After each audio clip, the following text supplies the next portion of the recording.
ஓம் சக்தி.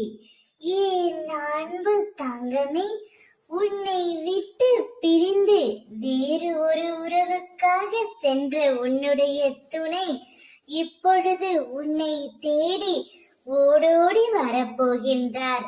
ஏனென்று சொல்கின்றேன், முழுமையாக கேள் தங்கமே. ஏனென்றால் உன்னுடைய துணைக்கு வேறு ஒரு பெண்ணை திருமணம் முடிக்க அவர் நினைக்கவில்லை.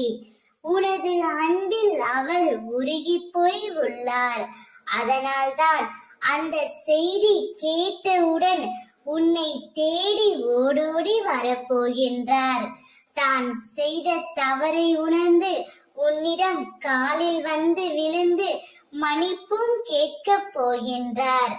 அவருக்கு இன்னொரு உறவின் மீது எந்த ஒரு நாட்டமும் அன்பும் இல்லை தங்கமே.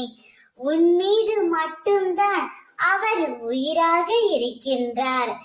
ஏதோ சில காரணத்தினால் அவர் உன்னை விட்டு பிரிந்து சென்று விட்டார். அவரின் உறவினர்களாலும் சதியின் விதியின் சதியாலும் அவர் உன்னை விட்டு பிரிந்து சென்றதை நினைத்து நீ தினமும் அழுது கொண்டு இருந்தாய் அல்லவா? அதற்கான பலனை, காத்திருப்புக்கான முழு பலனை இப்பொழுது உனக்கு கிடைக்கப் போகின்றது.